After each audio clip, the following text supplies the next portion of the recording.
زي تحسوا أملاك نسخة غمو سلز جبر كالي كله أنت خجبرن كان تخمل سركا أنت أنا يدين إجرينات بيقوم عشيرو من زنبرو موقع سلز سبر كالي سلز بتأس كالي إنه هنا مسجانا مسوائت أقرب الكاله هو يبلت نبي أزي لما أنت بس إحنا يزنينا بعد عبي بعد دبر زيت لنا نخبر زلنا مويتنا خنت الصينا إلنا نتصبيلو نمسرات جزيلو نمفتحون جزيلو نموداق نمتساق جزيلو نمفراس نمهناس جزيلو كريستيانينا إلنا إنمكحلو مويتنا خنت الصينا منفساويان مسحفتنا نرخوه تسرع بسماي تسرع بمدر زبال نحق زفرسه نحق زتحاسه قصعه الليلنا كمنا امن له كله ابزا مدر زي ازلا انري ازلنا زي ناتا عقنيت مغلصيت يا تعغستي كتمحارو لتخولو فقري كتمحارو لتخولو عين لبوناهم እግዚአብሔር ያብረልኩ ምሕረት ገረልኩም ይይሉ ደገዘው ጾኩም ማዓልቲ ቀረባ ከውን ይخل من يفلጥ መንግስትን እግዚአብሔርን ሓደ ይውል ሰባት እንጀራውን እንድሕር ዘይውሉ ዝተፋላለየ ነገር እንድሕር ኮይኑ ሰብ ብዙሕ ይዝንዖ እግዚአብሔር ዝንዕቆ ሰብ ግን የለን ኩሉ ሰውን ገዲፍዎ እግዚአብሔር ከይዱ ሞት ድሕን ከተደሊ ዲኻ ይልዎ ክድሕንስ ይደሊ ግን ሰብ የብለይ ይሉ ሰብ ምስኣን ብጣዕሚ ሸጋሪ ካብ ኢደይ ዘድሕነኩም መን እዩ ዘድሕነኩም የለይ ስገዱ ትብል ተሎ ሰለስተ ሰብ ደብሪና ይነበርና እቲ ሓደ ካበይ መፁ ብጣዕሚ ደሞ መልክዑ ተፈለየ ኢሉ ከድንቕ ከኢሉ ሰብ ላብዚኣ ኸኣቲ ፀዊዑ ተፈትሹ ብዙሕ ነገር ኮይኑ እዩ እግዚአብሔር ላውዚ ተአተለ ግን ልፍትሽ የለን ልጽቦ ነገሩን ኮን ይልኩም ሕሳብ ወዛ ሐሳብ ዮሴፍ እስራኤል ስለነበረ ተአሰሩ ሰባት ናይ ፈርዖን ሰራሕተኛታት ነይሮም ነጊርዎም ክትወጽኢኹም ከምዚ ልኩም ሕልፍ ፈትሕሎም ነገሮም ምስወጻኹም ግን ከይትርስዑን ኢልዎም ግን ረሲዖምዎም ኢላላ ቤተ ደናግል ብሕታዊ ገዳምና በእውነት ክንፈልጦን ክንንከባኸውን ይዝግበአና ስለዚ ያው ለሐለፈ ሰሙን ቃል አቴን ከዚ ድማ ታወጌሮና ያው ናይ ምሳሕ መስተንግዶ ጌረናልና ኣለዋ قصال دما قصال 13 معالت دما منفساوي غعزو ياو لعقاتهم يملكتكم من البات ግን بميديا من انتن كحلالف ስለደለናዮ ኢና ለ13 معالتي منفساوي برها ግብሪ ናይ ስብከት ወንጀል አገልግሎት አው ከካየድዩ ስለዚ በሚዲያ አልተከታተሉ ለለኹም ኣብ ዓዲ ውሽጥ ዘለኹም ማለት እዩ መጽኹም ለዕለት 13 አፍት ገዳም ናይ መንፈሳዊ ዕርካታ አልተረኽብሉ ስብከት ወንጀል ካይዱሉ መርሃ ግብር ዳሊና አለና መጽኹም አው ናይ ተበረከሳት ትክትሆን ብዙ አጋጣሚ መልእክትና ነመሐላልፍ ክቡር ሊቀ ስልጣናት ገብረ ስላሴ ሐሸ ናይ መዲናና ናይ መቀለ አገረ ስብከት ዋና ስራሕ አካያዲ ዝተኸበሩ መጋቢ አይላፍ መምህር ታምራት ታደሰ ናይ ሀገረ ስብከትና ቤት መርሰነት ክፍለ ኃላፊ አብዚ ምሳኻትኩም ቀትርን ለይትን بصلوات بأجرجلوت زي تفليهم ممهرنا ممهرينوك نخلهم بفلاي كافزي نايم نوتات قدام مسيئين مساخم كوعلا اتازحشت هو تتركب الله نقويتنا نأملخنا نفتالينا نأيسوس كريستوس كافتن استعززا مقبارات زفتصم الله فتصم كواقات ترخب الله نايلوم عن تحطوز من اللي سلا كافتن حطوتات حانتون እዛብዚ አመጽ ኸሞዓል እያይልን ዘአመና ናይ ዝገዳምና ናይ ኖታት ገዳም ዝመጻ ኖታትና መነኮሳያት አብዚ መዓልቲ አጋጣሚ ብምፍላጥ ከም ተዓንቶ አቦና ኸናዙዝና እንተለው ብፍላጥን በዘይፍላጥን ብሰራሕናዮ ኃጢአት ዝበልዎ ብፍላጥን በዘይፍላጥን ሰሪሕና አብዚ እንርከብ ማሕበረሰብ ኩለኹም بلول እግዚአብሔር ሰላም ከመይ ሓዲራትኩም አሜን ምስጉነ ባህሪ አምላክና እግዚአብሔር ዓመት ከም ዕለት ዓቂሩ ን365 መዓልትታት ሒዳት መዓልቲ ተሪፎንኦ ዝርከብ ዓሚ በዓል ሆሳኢና ምሳኹም ውዒልና ነርናውዚ እግዚአብሔር ፍቃዱ ኮይኑ ሎም ድማ በዓል ደብረ ዘይት ምሳኹም ውዒልና እዩሞ ንዓኹም ነብዚ ጽኒሑ ናናውን ብደገ ጽኒሑ ኣብዚኦም ጽዮ አራኺቡ እዚ ብዛ ሰዓት እዚያ ስሙ ፀውዒና ክንነጋገር ዝፈቀደልና አምላክ አቦታትና ካብ ጸልማት ካብ መከራ ካብ ጭንቂ ካብ ሓዘን ዘወግድ አምላክ አቦታትና እግዚአብሔር ክብርን ምስጋናን ይብጽሐዮ ኣብዚ ዘለኹም ቤተሰብና ድማ ካብዚ ናይ ጸልማት ቦታ ወጽኹም ደገ ምሳና ከማና ትንቀሳቀሰሉ ጊዜ ክህበኩም ከበና አምላክ አቦታትና እግዚአብሔር ቅዱስ ፈቃዱ ይሁን። ወሰበርከ መዋቅህትየ ለከ ሰውእ መስዋዕተ ስብሐት ልበ አምላክ ነቢይ እግዚአብሔር ዳዊት እግዚአብሔር ስለ ዝገበረሉ ውዕለታ ክናገር እንተሎ ኣብ መዝሙር 115 ብግእዙ ብትግርኛው 116 ቁጽሪ ካብ መጀመርያ ክንርኢ ተለና እንታይ ዝብል አመንኩ በዘነበብኩ ይብል ብተናገርክዎ መሰረት አመንኩ እተዝሓሰብክዎ ክገብሮ እየ ለዝሓሰብክዎ ነገር ከም ዝገበርክዎ እተዝገበርክዎ ድማ ምስክር እኳ እንተየድልየኒ ብዝተናገርክዎ ካብ ቃሌ ብዝተሰምዐ ቃል አሚነ ኣለኹ ይብል እዚ እናበለ እግዚአብሔር ስለ ዝገበረሉ ዕለታታት አመስጊኑ ናይ ሰብ ድኽመት ናይ ሰብ ዓቕሚ ገሚቱ ኣብዚ ታይ ዝብል አንሰ እብየ እምግእዝየ ኩሉ ዘመደ ሰብ ሓሳዊ ውእቱ ይብል ሰብ ክዕዘቦ እንተለኹ ክግምግሞ እንተለኹ ሰብ ኩሉ ሲ ሓሳዊ እዩ ዘይትሕስቦ ኣምላክ ንስኻ ኢኻ እሞ ስለ ዝገበርካለይ ኩሉ እንታይ ክገብረልካ እንታይ ክመልሰልካ እንዳበለ ፈጣሪኡ የመስግን ኣብዚ ሕዚ ዘልዕልናዮ ርእሲ ኣብ ቁፅሪ 7 መዝሙር 116 መጽሓፍ ቅዱስ ገሊጽኩም ከተነብብዎ ምንታን ኣብዚ መጽሓፍ ቅዱስ ዝኣትወሉ ዕድል እንተሃልዩ ከኣትውን ኢለ ዝግምት ምክንያቱ ናይ ሰብ ህይወት ምህነፅ ስለ ዝኾነ ዝወደቀ ህይወትና ዝለዓለሉ ዝደኸመ ህይወትና ዝብርትዐሉ ኣተሓሳስባና ዝእከበሉ ኣእምሮና ዝደላደለሉ ናይ እግዚአብሔር ቃል እዩ እሞ ዝምልከቶ ኣካል እትዩ ብመጽሓፍ ቅዱስ ከም ዘጽናዕንዐኩም ይኣምን ከምቲ ናይ ሃገረ ስብከትና ጽቡቕ ኣረኣእያ ዘለዎም መራሒና መሪሖምና ብዙሕ ሒዞምና መፅኦም ዘለው ከምኡ ዝበለ ቅዱስን እቲ ዝምልከቶ ናይ እዚ ቦታ እዚ በዓል ስልጣንን መጽሓፍ ቅዱስ ከተነቡ ክገብር ይውን ኢለ ይኣምን ማለት እዩ ስለዚ ኣብ ቁፅሪ 7 እንታይ ዝብለና ዘሎ መዋቕሐይ እቲ ኣነ ዝተኣሰርኩሉ ሰይርካለይ ኢኻ እሞ እቲ ኣነ ኢደይን እግረይ ነጥቢቖም ኣሲሮምን ዝነበሩ መውቅዕ ስለ ዝሰበርካለይ ስለ ዝበጠስካለይ እንሆ ናይ ምስጋና መስዋዕት ኣቕርበልካ ኣለኹ ይብል እቲ ነቢይ እግዚአብሔር ኣምላክ እዛ ናይ መውቅዕ እዚኣ ተፈቲሓትልኩም ደገ ወፂኹም ከተመስግንዎ እግዚአብሔር ቅዱስ ፍቃድ ይኹነልና ወዚኣ ኢኹም ትጽልዩ ዘይፍታሕ የለን ተኣሲሩ ዘይፍታሕ ተወቂዑ ዘይድሕን ወዲቁ ዘይትስእ የለን ኣብዚ ዓለም እዚ እንኳን ብህይወት እናሃለኻ ነብስካ ካብ ስጋ ዘይተፈለየት ይትረፉ እሞ እዚ ለማዓንቲ በፂሕናዮ ዘኒና በዓል ዓብይ በዓል ደብረ ዘይት ኢልና ናኽብሮ ዘለና ሞይትና ክንትስኢና ኢልና ኢና ንፅበየሉ ሰባት ኢና ክንመውት ኢልና ኢና ንኣምን እሞ ከምኡውን ስለ ዝኾነ ቅድመና ዝነበሩ ኩሎም ብሞት ስለ ዝተፈለዩና ንሕና እውን መዓልትና ሓሊና ክንስዕቦም ክንበፅሖም ኢና ነገር ግን ኩላትና እንፅበዮ እንታይ እንዮ ሞይትና ፈሪስና በስቢስና ኣይንተርፍን ክንትስእ ኢና እዚኣ ተኣምኑ እንዲኹም ሰብ ሞይቶ ይተርፍን ክትስእ ኢልኩም ተኣምኑ ኢኹም ስለዚ ተኣሲሩ ዝተርፍ የለን ድማ ክትፍትሑ ኢኹም ምክንያቱ ንኩሉ ግዜ ኣለዎ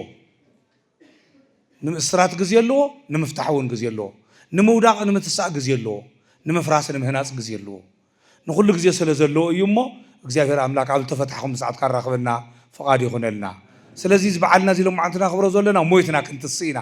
እንኳን ብሂወት ቀኒናስ ሞይትና እኳ ናብ መቃብር ወሪድና ካብ ዝተዓፅዎ መቃብር ተኸፊትልና ክንትስእ ኢና ኢልና ዓብይ ተስፋ እንገብረሉ እዩ ካብዚ ዝበለፀ ሞይተ ክትስእ እየ ኢልካ ካብ ምእማን ንላዕሊ ክርስትና የለን ዋና ናይ ክርስትናና መዕቀኒ ክርስቲያን ኢና ኢልና እንመክሐሉ ሞይትና ክንትስእ ኢና ትንሳኤ ምፅባይ ዓብይ ናይ እምነት ጫፍ እዩ ኣነስ ሎማዓንቲ ሞይተ ፅባሕ ተስየ ሰብ ኮይነ ክንቀሳቀስ እየ ከምኡውን ብዝበለፀ እኳ ዳስ ኣብ ቅድሚ ፈጣሪ እየ ጠውጠው ክብል እየ ካብ ፈጣሪ እየ ዝወሃበኒ ፍትሒ እውን ክፅበ እየ ግን ፅቡቕ ፍትሒ ንፅበይ ክንኾን እኒሄና ከም ስራሕኻ ስለ ዝኾነ ስለ ዝፍደይ ኣብዛ ምድሪ እዚኣ እትግበር ሕጊ ከም ሊቃውንት ኣቦታትና ኣገላልፃ ኣብ መፅሓፈ ሊቃውንት ኣብቶም ናይ ጥበብ ናይ እውቀት ናይ ምርምር መንፈሳውያን መፅሓፍትና እንረኽቦ ተሰርዓ በሰማይ ተሰርዓ በምድሪ ዝበሃል ኣብቲ ብሰማይ ሕጊ ኣሎ ሰማያዊ ሕጊ ንሰላማዊ ንፈፃሚ ሕጊ ሽልማት ንሕጊ ዘፍረሰ ንሕጊ ዝጠሓሰ ቅፅዓት ኣለልና ከም ንኣምነሉ ኩሉ ኣብዛ ምድሪ እዚኣ ዘላ እንሪኣ ዘለና እዚኣ ናታ መዐቀኒት መግለፂት እያ ናታ መምሃሪት መረድኢት እያ ኣብዚ ሕጊ ክትሓላለፍ ተለኻ ታይዝባል ሕግ ዘይ ምፍላጥ ካብ ተሓታትነት እየድሕነካን ይብሉቶም ዝምልከቶም ኣካላት ክገልጽዎ ከለዉ ስለዚህ እንታይ ማለት እዩ ሰብ ኩሉ ሕግ ክፈልጥ ኣለዎ ነውርን ፈልዩ ክፈልጥ ኣለዎ ዘጉድእን ዘልምዕን ዘጥፍእን ዘትስእን ፈልዩ ክፈልጥ ኣለዎ ስለዚህ ኣብዚኣ ካብዚ ኩሉ ነገር ተቆጢብና ተጠንቂቕና ንሰርሖም ስራሕቲ ገበነኛ ካብ ምባል ከም ዘድሕኑና ኣብ ቅድሚ ፈጣሪና እውን እተን ዝተኣዘዛ ብወንጌል ዝተፅሓፋ እንተዓቂብናየን ካብ ሓታትነት ንድሕን ቡሩኻን እውን ንበሃል ሎማዓንቲ ናይ ኣቦይ ቡሩኻኑ ዓለም ተፈጠረ ጀሚሩ ስላለወልኩም መንግስተይ ክትወርሱ ንዑ ተባሂሉ ነቶም ቅዱሳን ዝፅውዕሉ ነቶም በደለኛታት ድማ እዚ ጠሚያ ይብላዕኹምን ፀሚያ ይስተይኹምን ዓሪቀ ይኸደንኩምን ተኣሲረ መፂኹም ይጠየቅኩምን ኣቢተ ወሓሚመ እውን ይጠየቅኩምን ተኣሲረ ይፍታሕኩምን ኢኹም እሞ ጋሻ ኮይኑ እውን ተቐቢልኩም የተኣናገድኩምን ይዕረፍኩምን እሞ ኣይፈልጠኩምን ንዘለዓለም ንሰይጣን ንሰራዊቱ ናብ ዝተዳለወ ናይ ጸልማት ቤት ማእሰርቲ ኪዱ ተባሂሎም ዝሰናበትሉ እዩ እግዚአብሔር አምላክ ካብ ከምዚ ዓይነት ምስልማት ይሰውረና ንዑ ናይ ኣቦይ ቡሩኻን ክንበሃል ንንስሓ ተመሊስና ካብ ዘለና ህይወት ወፂና ህይወትና ብንስሓ አስተኻኺልና ምስ ፈጣሪና ተዓሪቕና ናይ መንግስቱ ወረስቲ ክንኸውን ኣምላክ ኣቦታትና እግዚአብሔር ይርዳና ስለዚህ እቲ ነብይ እንታይ ዝበለ ቃሉ መዋቅሕ ይሰርካለ ኢኻ መዋቅሕ ስለ ዝሰበርካለይ ናይ ምስጋና እስወልካ ኣለኹ ምስጋና ናይ ምስጋና መስዋዕት ኣቅርበልካ ኣለኹ እዚኣ ኣብ ሕልናና ጽሕፍና ክነቐምጣ እትግበአና ቃል እያ ግዴታ ዘብዚ ዘኒሆ ግዝያዊ መዋቅሕ እዚ ግዝያዊ ይግደፍዎ ጽባሕ ንጎት ወፅዎ ኢኹም ትለቅዎ ኢኹም እግዚአብሔር ኣሎ ምክንያቱ ሰበብ ዚኣትዩ ተሃኒጹ ቤት ህንጸት እንዲዮም ኢሎሞ ጽቦቲ ስም ቅይር ማሉ ንባዕሉ ሓደ ናይ እምሮ ዕረፍቲ እዩ ምክንያቱስ ተማሂርካ ተሃዲስካ ኣይሙረኻ አስተኻኺልካ ትወፀሉ ማለት እዩ ቤት ህንጸት ማለት ተሃኒጽካ ካብቲ ሕማቕ ምግባር ተነይሩስ እሱ ሕማቕ ምግባር ገዲፍካ ጽቡቕ ስነ ምግባር እትላበሰሉ ኣይሙረኻ ተሃንጸሉ ትህነጸሉ ወፂኻ ንሰባት ናይ ጽቡቕ ኣብነት ናይ ጽቡቕ ኣርአያ ክትኾነሉ ትኽእል ጽቡቕ ተመክሮ ሒዝካ ክትኸይድ ይሱም እዚ ተዋይብዎ ስለዚ እዚ ዝንግሆ ዝልቀቕ እዩ ካብዚ ንላዕሊ ናይ ነብሲ ቤት ማእሰርቲ ኣለና እዩ ስለዚ እዚ ነብይ እዚ ንእግዚአብሔር ከመስግኖ እንተሎ ናይ 5500 ኣባዝሑ ወስኪ ኣብዚኣ ካብ ዝኣተኹምላ ግዜ ጀሚርኩም ቁፀሩ እሞ ክንደይ መዓልቲ ፀናሕና ክንደይ መዓልቲ ክከም ከማ መፃፃዕና ካብዚ ዝተፈለየ 5500 ዘመን ኣዳም ኣብ ቤት ማእሰርቲ ፀኒሑ ኣብዚ ስናተንቀሳቀስና ኢና ኣብዚ ዝብላዕ ዝስተ እውን የተሰኣነን ዋላ ናይቲ ፀልማት እቲ ምሳሌ እኳ እንተኾነ ነገር ግን ከም ሰባት ንፋስ እንዳተወቃዕና እንዳተውና እናወፃና ኢና ኣብኡ ግን ምእታው ምውፃእ ዘይብሉ ሓደ ግዜ ምስ ኣተወ 5500 ዘመን ተኣሲሩ ፀኒሑ ኣዳም ምስ ደቂ ደቁ ያው ናይ ነፍሲ እስራት ብነብሱ ብስጉ እኳ ኣይኮነን ናይ ነፍሲ እስራት እዩ ነዚኣ ጎይታና ኣምላኽና መድሓኒና ኢየሱስ ክርስቶስ መጺኡ ካብ ቅድስት ድንግል ማርያም ስጋን ነፍስን ተዋሂዱ ፍጹም ሰው ኮይኑ ተወሊዱ ኣብ ልዕል መስቀል ተሰቂሉ እዩ ተኣስራት ንሳ ፈቲሕዋ እግዚአብሔር ኣምላክና ኩላትና ካብ እስራትና ይፍትሐና ካብ ናይ ስጋን ናይ ነፍስን እስራት ብስጋ ዝተኣሰረ ጥራሕ ይኹን ተኣሲሩ ዝበሃል ናይ ነፍሲ እስራት እውን ኣሎ ብሓጢኣት ዝሞተ ሰብ ብሓጢኣት ዝወደቐ ሰብ ብሓጢኣት ዝተጨማለቐ ሰብ ናይ ነፍሲ እስራት እዩ ዘጋጥሞ ስለዚ ኣቦታትና እንታይ ይብሉ ኣለዉ መስለኩም አንቶ ወላዲና ናዚዞም መጨረሻ ጸሎት ገለውታሉ እግዚአብሔር እንታይ ይበልኩም ኢሎምና እግዚአብሔር እንታይ ይበልኩም እንታይ ይግበርኩም ይፍታሕኩም እዚ ዓብይ ጸሎት እግዚአብሔር ይፍታሕኩም ኣነ ፈቲሕኩም ኣለኹ ይኮነን ዝብል እግዚአብሔር ይፍታሕኩም ስልጣኑ እግዚአብሔር ስለዝሃቦ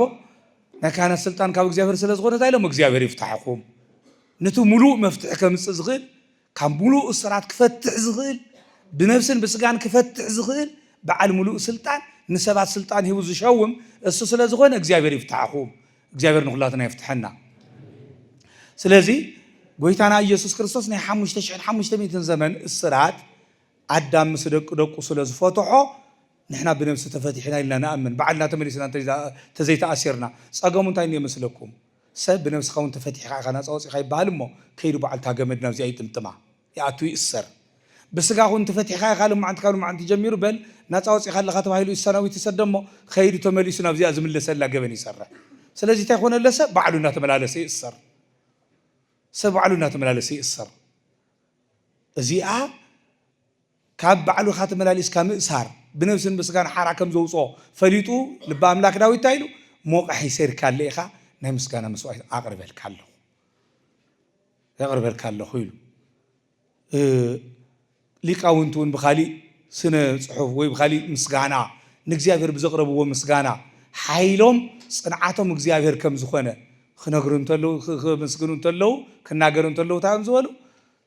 እመኒ ወደቁ ወተነሳው እመኒ ወርኩ ዝተጸልመት እግዚአብሔር ያበረሊተ በእግዚአብሔር ተወከልኩ እንተ ወደቁን በእግዚአብሔር የዝልዓል ካብ መጀመሪያ ጀሚሩ አነ በስመ አብ ወወልድ ወመንፈስ ቅዱስ ካብ ምድቃሴ ተስየ በስመ አብ ወወልድ ወመንፈስ ቅዱስ አማእት በለኹ በትምህርተ መስቀል አማእት በለኹ ክመላለስ ከለኹ መንገዴውን እግዚአብሔር እዩ እንተ ወዲቀውን ዘልተሰን እግዚአብሔር እዩ ናብ ጸልማት እንተ ኸይደውን እግዚአብሔር ይዘብረህለይ ብርሃኔ እግዚአብሔር እዩ ስለዚህ በእግዚአብሔር ተአሚነለኹ ይብል በእግዚአብሔር ተወከልኩ በእግዚአብሔር ተአማሚነለኹ እምነትና ጽንዓትና ካብ ኩሉ ነገር ሓራከው ጸና ዝኽእል ሓደ ሓያል እግዚአብሔር ብምእማን ምክንያቱ ምስ መንግስቱ ኮይኑ ዝሰርሕ ምስ ካህን ኮይኑ ዝሰርሕ ምስ ህዝቢ ኮይኑ ዝሰርሕ እግዚአብሔር እዩ ነቲ ህዝቢ ጽቡቕ መንግስቲ ይሾመሉ ነቲ መንግስቲ ድልድል ዝኾነ ጽቡቕ ዝኾነ ዝቕበል ህዝቢ ይሾመሉ ነቲ ህዝቢ ብነብሱ ዝመርሖ ናብ መንግስተ ሰማያት ዘብቅዖ መንፈሳዊ ንጉስ ካህን ይሾመሉ ነቲ ካህን ድማ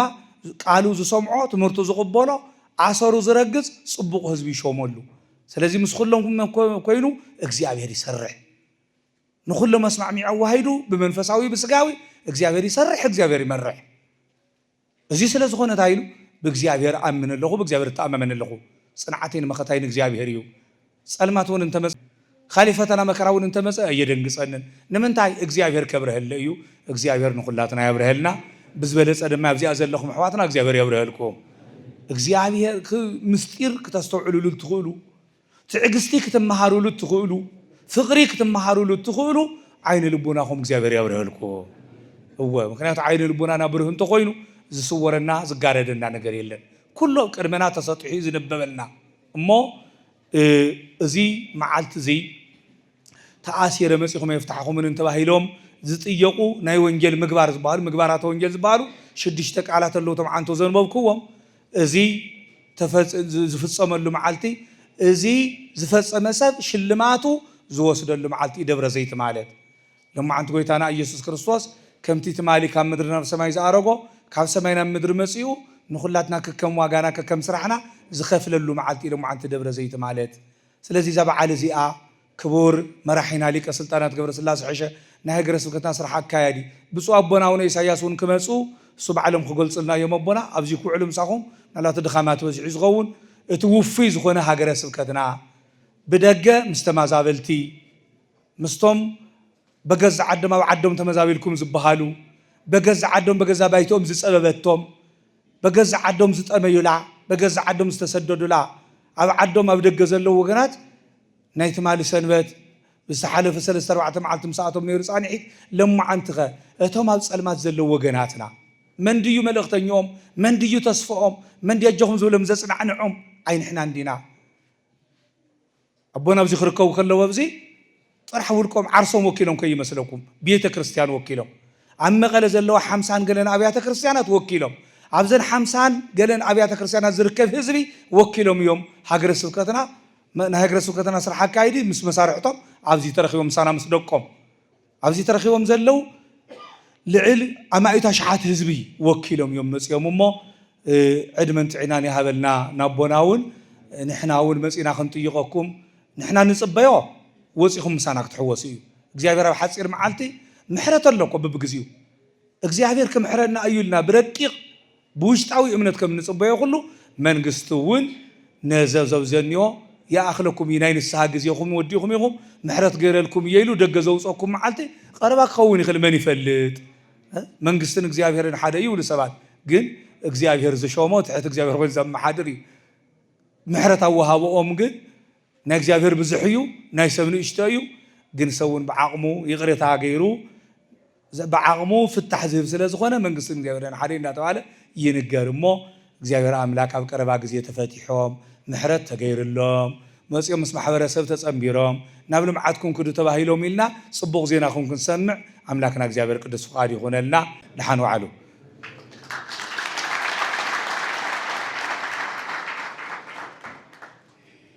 እሺ ለመመርና መጋቢ አዲስ መምህር ሲራክ ቃለ ሕይወት يسمعنا የአገልግሎት ዘመኖም እግዚአብሔር አምላክ ሐለወና ብዕድመ ብጥዕና ሐለወና ለጠቢብ ሰብ ለለባም ሰብ ለስተውዕል ሰብ እንደ ቃል ያልተአክሎ ሓንቲ ቃል ያልተአክሎ ስለዚህ ብቱል ተማሃርናዮ ትምህርቲ በህይወት ክንነብሮልን ክንትርጉሞን አምላክና እግዚአብሔር ይፍቀደልና ካብዚ ብምቅጻል ወላዲና ክቡር ሊቀ ስልጣናት ከምኡውን ካብ በየአድባራቱ ዝመጻኹም አባላት ቤት ትምህርት ሰንበት በጠቅላላ ኣብዚ ዘለኹም ካህናት ሕዋት ጎይታና መድኃኒትና ኢየሱስ ክርስቶስ እተኽብሩ ኢየሱስ ክርስቶስ እውን ብረድኤቱ ጽጉ ዝሓስወኩም ተሃነጽቲ ሕዋትና ዳህና ድሓዲርኩም ዳሃን ደቐኒኹም ልዑለ ባሕሪ እግዚአብሔር አምላክና ዝሓለፈ ኣብዚ ቅዱስ ተግባር ስራሕ ክንራኸብ ሓቢርና ፈጣሪና ክነመስግን እቲ እንደልዮ ነገር እውን ክንጥይቆ እግዚአብሔር ክፍጽመልና ብተኣተናዮ ቆጸሮ መሰረት ካብ ዕንቅፋት ካብ መሰናክል ሓልዩ ስለ ዘራኸበና ክብሪ ምስጋና ይብጽሕዮ እቲ ዝነገርካዮ ዘይርስዕ ኩሉ ዝከኣለ ኣምላክ ሕዝቡን ከምቲ መምህርና ዝነገሩና እስኹም እውን እግዚአብሔር አምላክ ምሕረቱ ጸጋው ዝሒልኩም ላብዝኹም ተቐላቂልኩም ንሱ ዝኹም ሰላም ትነብሩሉ ጊዜን ሰዓትን እግዚአብሔር አምላክ ይምጸልና ሞፍቲ ዘምህርና ሓሳብ ቅዱስ ዳዊት ዝነገሮ መቆሕ ማለት ኣብ እግሪ ኣብ ኢድ ዝተፈላለየ ዝግበር ነገር ክልተ መዋቕዕ ክልተ መቆሕ ስለ ዘሎም ተዓንቶ ዝነገርናዮ እና ስጋውን እና ነብስውን ስጋው ዝኾነ ሰብ እቲ ዝኣስር እውን እቲ ና ስጋ ጥራሕ እዩ ና ነብሲ ምእሳር ይኽእልን ከመጋጣሚ ኮይኑ ብነብሲ ክእስር እንድሕር ገይሩቱ ብስጋ መቆሕ ዝኣስር እውን ሓቢሩ ዝእሰረሉ ጊዜ እውን ከምፅእ ዝኽእል ጎይታ ግን ብስጋ ብነብስም ዝፈትሕ ዝኣስር እዩ እሞ እግዚአብሔር አምላክ እዚ እውን መቆሕና ይፍትሐልና መቆሕ ብዙሕ እዩ ኣብ መከራ ትነብር ኣብ ሽግር ትነብር እንድሕር ኮይንካ ዓብይ መቆሕ ይና ተወሰነ ኣሕዋትና ዝታለኹም ኩልና ዘረናዮ ናይ ህሊና ጭንቀት መከራ ስደት ዝበዝሐ ኢላ ብል ሓሰብካዮ እንድሕር ትኸድ ኮይንካ እሱር እዩ ስደት ዝነብር ዘለው ኣሕዋትና እውን ከምቲ እስኹም ላብ ዝደለኹምዎ ከም ዘይትኸዱ ንገዛኹም ከም ዘይትኸዱ ኩልኦም ቶም በረኻ ዘለው ወዲቖም ዘለው እውን እስረኛታት እዮም ምክንያቱ ላብ ደለይዎ ይኸዱ ላብቲ ደለይዎ ገዝኦም ይኸዱን እና ብዙሕ እስርተኛ ብውሽጥን ብደገን ዘለዎ እዩ ዝመቑሕ እዚ ክሰብሮ ክፈትሖ ዝኽእል ግን እግዚአብሔር አምላክ እዩ ሰብ ክፍታሕ ብደገን ብውሽጥን ዘሎ መቑሕ ተተሓሰበ ከምቲ ንሪኦ ስለ ዝኾነ ህዝቡን እግዚአብሔር አምላክ ብደገን ብውሽጥን ዘሎ መቑሕ ሰባቢሩ ዓድና ሰላም ይግበረልና እሞ መምህርና ቃለ ሕይወት የስምዐልና ብጣዕሚ ጽቡቕ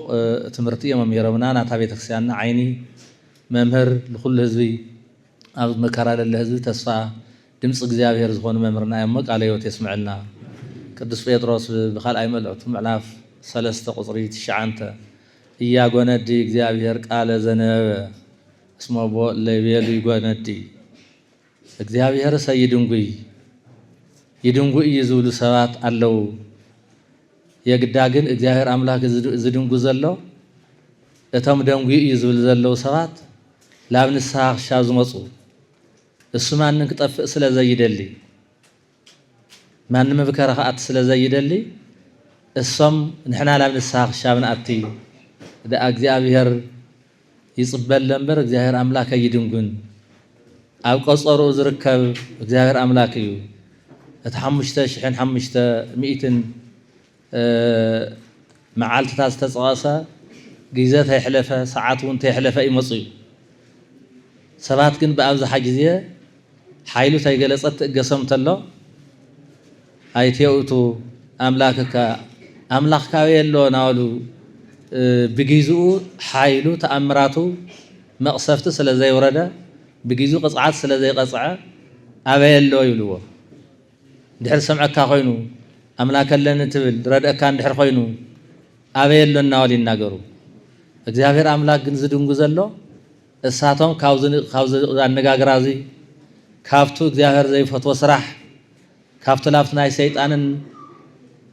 ናይ ሰይጣናትን ላብ ጸልማት ዘእት ስራሕ ክምለሱ እግዚአብሔር ይጽበ እሳቶም ግን አበየለ ይሉ አምላክነቱ ይፈታተኑ እዚህን ኾለን ነገር ግን ይፈቅድ መንህ ያማስን ማንም ሰከጥፈ ይደልን እግዚአብሔር አምላክ ዝንዕቆ ፍጥረት የለን ንሕና ብዝተፈላለየ መልክዑ አካሉ ተጎደለ እንጀራውን እንድሕር ዘይብሉ ዝተፈላለየ ነገር እንድሕር ኮይኑ ሰብ ብዙሕ ይዝንዕቕ እግዚአብሔር ዝንዕቆ ሰብ ግን የለን ኣብዚ ሓለፈ ሰንበት ዝከር ዝነበረ ሰው ኩሉ ዝገደፎ 38 ዓመት ኣብ ዓራት ተጣቢቁ ዝነብር ዝነበረ ድሕነት እውን እናደለየ ኣብቲ ድሕነት ዝርከበሉ ከባቢ እውን ተቐሚጡ ግን ካልኦት ሰባት እናቐደሙ ወስ ላፍትና ድሕነት ቦታ ክኸደ ይኽኣለን ክድሕን እውን ኣይኽኣለን እቲ ባሕሪ መልአክ መፅኡ የናውፀሙ ቀዲሙ ዝኣተወ ሰብ እዩ ነይሩ ዝድሕን ነይሩ ዝብልሕ ግዜ ትፅበተለ ግን ምሕረት ኣይረኸበን ኩሉ ሰብ እውን ገዲፍዎ እግዚአብሔር ከይዱ እሞ ትድሕን ከተደሊ ዲኻ ኢልዎ ክድሕንስ ይደሊ እየ ግን ሰብ የብለይ ኢሉ ሰብ ምስኣን ብጣዕሚ ሸጋሪ እዩ ዝረደእካ ዝሕገሰካ ዝውሓሰካ ዝጥይቐካ ናይ ሽግርካ ተኻፋሊ ናይ ሓዘንካ ተኻፋሊ ዝኾነ ምስኣን ብጣዕሚ ሸጋሪ እዩ እንኳን ኣብ ሕማም እንኳን ከም ዝደለኹም ወብስርየት ኣብ ዓለም ትነብር ተለኻ እውን ዛ ዓለም እዚ ናብ ምክሕግጋዝ ናብ ምርድዳእ ዝኾነ ከም ለኣዳም ኣቦና ዝተባሃለ ክትስማዕምዖን ክትረድኦን ትኽእል ንፍጠረለኹም ተባሃለ እዚ ዓለም እዚ ናብ ምርድዳእ ስለ ዝኾነ ሰብ ምስኣን ብጣዕሚ ከቢድ እሞ ሰብ የብለይ ዝረአደኒ ዝሕግዘን ዝወስደኒ ሰብ የለይ ካልእ ናቐደመንና ኸዳ ኣነ ግን ንኡ ከፍ ኢለ ቃርየ እዩ ክብሪ ምስጋና ዝፈጣሪና ይውፅእ እዩ ድሓር ግን ዓራትካ ተሸኪምካ ኺድ ኢልዎ ዓራትካ ተሸኪምካ ኺድ ሰብ ተሐከመካ ሰብ ተረእየካ ተሓገዘካ ቀስ ናበልካ ከምቱ ብሓደ ግዜ ወዲቕካ ዝሓመምካ የተይኮነስ ብቐስ ዝቐስ ኢኻ ትድሕን እዚ መጻጉዕ ግን እንኳን ናይ 38 ሕማም ዝነበረ ሰብ ክኸውን ሻዓይትማ ተደጊፊ ይመጽእ ድሒን እኳ ተተሂሉ ተደጊፊ ዝመጽእ ስግን ደጋፊ ይነበረ ዓራት ተሸኪሙ ይኸይዱ ግን ከምቲ ዓንተዎ ዝነገርና ነበረ ግን ስሕተቱ ደግም ሰብ ስለነበረ ካልኣይ ግዜ ይትበደል ኢልዎ ካልኣይ ግዜ ላብ ስሕተት ኣይትእተ ልብል ቃል ተነጊርዎ እና እግዚአብሔር አምላክ ዝድንጉ ዝመስለና ለደንጉየ ዘሎ ኣነ ይስኹም ኢላው ጽቡቕ ክንመጸሉ እቶም እግዚአብሔር የለ ኢሎም ዝናገሩን ሓይሊ እግዚአብሔር ዘይኣምኑ ፈቃድ እግዚአብሔር ዘይመላለሱ አምላክነቱ ዝፈታተኑ እሳቶምን ኩልኦም ክድሕኑ ኢልደሊ እዚ ሰብ ልገደፎ ሰብ ዝመነነ ሰብ እግዚአብሔር አምላክ ከም ዝኾነ ባዕልና ህይወትና እውን ትምንና ተለና እግዚአብሔር አምላክ ኣይንዕቐን ቤተ እግዚአብሔር ዘማሰነለቱኒ ያማስኖ ህይወቱ ከጥፍእ ልኽእል እቲ ገዛ እግዚአብሔር ዝኾነ ሰብ ህይወት ከጥፍእ ልኡለ ጥፍእ ኣብኡ ክፉእ ዝሰርሕ እሱ እውን ክፉእ ለውፅሐሉ እውን እግዚአብሔር አምላክ ልእውን ፍርድን ይህብ እዩና እግዚአብሔር አምላክ ዝእገስ ዘሎ እግዚአብሔር አምላክ ዝቕለና ዘሎ ንሕና ናብ ንስሓ ልምፃእ እዩ ንሕና ክነስተውዕል እዩ ንሕና ብልቢ ክንምለስ እዩ ሎሚ ዘይሐጎስናዮ ናጋ ክንሕጉስ ልግገዝእና ክንመፅእ ኢና እሞ እግዚአብሔር አምላክ ኣብ የትም ቦታ ንሃሊ ኣብ ሕማምም ይኹን ኣብ እስርየትም ይኹን ኣብ ዘሎ ኩሉ እግዚአብሔር ዘይንዕቐናና ላብ ንስሓ ክምለሱ እቶም ከምኡ ዝብለለ ይድንጉለ እዩ ኣበኸለ እዩ እሞ ኣምላኽካ ከየድሕነካ ዶ ኢሎም ዝናገሩ ኩላቶም ለኣቶም ኢሉ እግዚአብሔር አምላክ ይእገሶም እቶም 3 መናእሰይ ኣብ ትሕቲ ናይ ቅዱስ ገብርኤል ስእሊ ተሳኢሎም ንሪኦም ሰባት ኣብቲ ሓያል ዝኾነ ንጉስ ናቡከደነፆር ቅድሚት ቀሪቦም ለቆሞ ጣዖት ስገዱ ትብሎም ተሎ ይንሰግድን ለኣኻን ለኣናን ዝፈጠረ ኣምላክ ኣሎ እዚ ስኻል ሰራሕካየ እዩ ትብል ተለው ካብ ኢደይ ዘድሕነኩም መን እዩ ዘድሕነኩም የለይ ስገዱ ትብል ተሎ ኣምላኽና ከድሕነና እዩ ኢሎም እሱ እውን ብዝኽእለን ብዝፈልጦ ኩሉ ሰብ ተሓባባሪ ኮይኑ ኣብ ስልጣን ዘሎ ልቦና ትስእ እንተሎ ሰብ ኣብ ስልጣን ዘሎ ልቦና እንድሕር ስኢኑ ኣብ ስልጣን ዘሎ ሰብ ርህራሄ እንድሕር ስኢኑ ኩሉ ሰብ ጨካኒ ኢሉ ኾን كل سب تحوار إلخن قدف يلو زقادف يلي مزم صاد يوم قوي حو عنجيت زقرب قوون حو زقرب اتناجر خقاددن كم زي نور الخجور كل سب تحوار نيرو حدث كالي مفتح قاعدة يفتر يلو زمالد زتحساسو زماخر أي نورن مهنيات تماخيرون سمع سلزي هنا صلاة سنات أبعد سلطان تحضر ذل حدا جايو ودي أقول كلهم لا فتحوقاتو ساتهم جزنا ولا حساهم حوقات نددا تنقص قام فرحت خنا لعلي أملاك كم زل سلز تردو جن هاين سجدني لهم لا فتحوقات يوم كورم سجانا الفتارينا يكون كما يخوينهم كم لاستيق تشمريرهم تقاصيلهم يوم زخنوا تبيلوا قال حيلهم ترت اللوجن እንኳንስ ከቃጸሉ እና ያሐውሽ ታውን የውለምን ዓለም ክድሕን በስራዘ ሰረቅ ቅዱስ ገብርኤል ለማእኸለን ኮይን ይመላለስ ተራእዩ ወደማ መልኩዕ ተለዊጡ ሰራእዩ ወሰለስተ ሰብደ ደብሪና ይነበርና እቲ ሓደ ኻበይ መጹ ብጣዕሚ ደሞ መልኩዕ ተፈለይሉ ከድንቅ ከይሉ እቲ ብጣዕሚ ጨካንን ሕሱምን ዝኾነ ናቡከደነጾር ናአናንያ ናአዛርያና ሚሳኤል አምላክ ይባረኽ ኢሉ ብተመጻናት ተአምረ ጽዕት እቶም ውሽጥ ሐዋአት የምነበሩ ተይተቃጸሉ ወጽዮም እቶም ደፊኦም ዘቃጻጽሉ ሐውዝ እክቦ ቋልቋልን ቅንጭብን ዝእክቡ ዘንድ ነወር ሰባት ግን ተቃጺሎም ክብር ምስጋና ለፈጣሪና ይኹን እመህዙውን እግዚአብሔር አምላክ ብዙሕ ግዜ ጸዊዕኹምዎ ደንጉይና ኸይቱ ለአብ ሰዓት ክመጽእ ስለ ዝኾነ ኣብ ሰዓቱ ናብ ግዜኡ እግዚአብሔር አምላክ ክመጽእ ስለ ዝኾነ ኣይድንጉን ግን ክንነግሮ ክንጥይቆ ዝግበአና ሓሳብ ግን ብዝግባእ ጌርና ክንጥይቂና እሞ أوزي بمعلنا لسمعنا دستا وسن يولنكم تعنتو استنجرة أحواتنا أكلاتنا سلزخونكم እግዚአብሔር አምላክ ከምት ለኩም ለለኹ ደሞ ከምት 38 አፍታዓራት ወይን ተጣዊቁና ሃለ ኣብዛ ዘለኹም ዋማንም ሰብ ዘይኣቷ ሰብ ላብዚ ኣኻእቲ ጸዊዑ ተፈትሹ ብዙሕ ነገር ኮይኑ እዩ እግዚአብሔር ላውዚ ተኣተለግን ልፍትሸ የለን እግዚአብሔር ላውዚ ተመስከለግን ልኽልክለ የለን ብዙሓት ግዜታት ኣብ ካምዚ ዝወል ኣካላት ከይዱ ብርሃነ ምርሂው መቁሕ ፈቲሑ ዘብጾም ሰባት ብዙሓት እዮም እሞ هزون እግዚአብሔር አምላክ ለጽድቅ ልኾን ልቦና እግዚአብሔር አምላክ ይዓድልኩም ጽቡቕ ሰሪሕኩም ትነብሩሉ ህይወትኩም ዓድኩም አገልግልኩም ክትነብሩ እግዚአብሔር አምላክ ክብር ይሃውኩም ዘለኩም ስርዓትኩም ካብ ዝሓለፈውን ተርተና ዓቢ ነገር እዩ እና ብዝኾነ ግን ብምስተውዓል ለጽቡቕ ነገር እውን ክኾን ይልኩም ሕሳብ ወዝ ሓሳብ ዝተምሃረ ሰብ ብልተፈላለየ መልክዑ ዝተምሃረ ሰብ ጽቡቕ ይዘረክብ እስኹም ብስጋም ይኹን ብነፍሲ ትምሃር ኢኹም ዘለኹም ብዝግባእ እንድሕር ተረዲእኹም ወእግዚአብሔር ለኩም እንድሕር ሰምዒኹም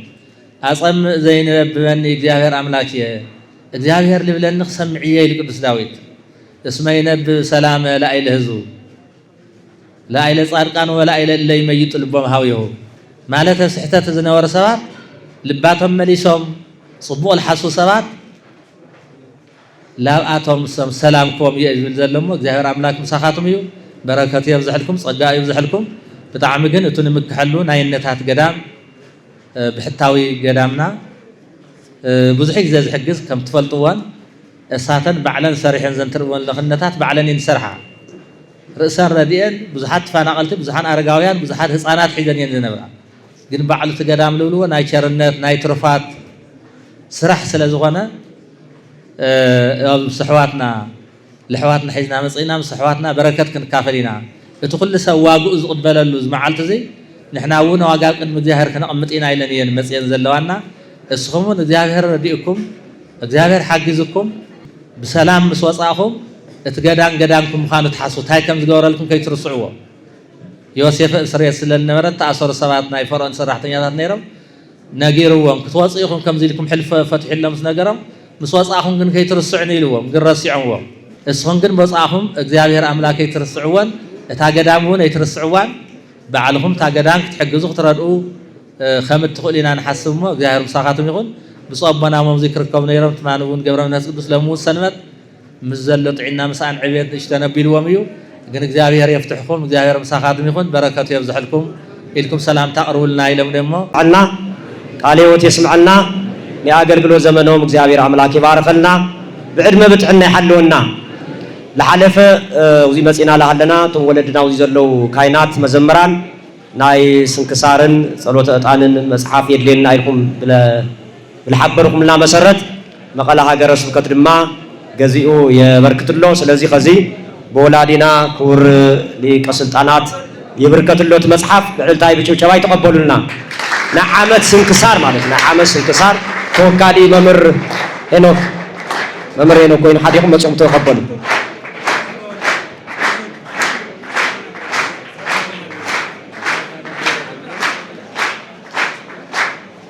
ናይ ዓመት ስንክሳርን ጸሎተ ዕጣኒና አበርኪትና ዘለና ቃሊ ናይ ጽርሐ አርያም ልዕልተል ውላል ጽርሐ አርያም ቅዱስ ገብርኤል ድማ ውዳሴ ማርያም የበርክትለው ላመጻኹም ናይ እንደና ቅዱስ ድንግል ማርያም ጸሎት ክትጽልዩ አበርኪቶምና አለው እሱን ተቀበሉልና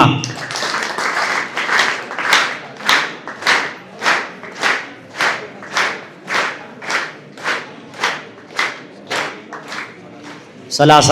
ውዳሴ ማርያም የምጽምና ነው ድምቅ በል ዕልልታ ይጭብጨባይ እሺ ክብረት ያበልና ቀጻል ድማ ላተመካከርና ለጎደለ ነገር ክንመልኢና ማለት እዩ እሺ ካኡ ታሽልማት ውላብ ያቀርቡልና በመቀጻል ለሐለፈ ያው ድንገት ለራዛ ሽልማት ከዝግን ያው ካብታ አረምቲ ቤት ጸት ማለት እዩ ለሕታዊት ለቆነት ገዳምና ዒላላ ሽልማት አዳል የመለሞ ሽልማት እናቴ መሴን ወለተ ስላሴ ናይቲ ገዳም መምኔት መጽየን ተቀበላልና አይነ ብዕልልታይ ብጭብጭባይ ለዚ ለበርክቱና ክቡር ሊቀ ስልጣናት ገብረ ስላሴ ዕሸ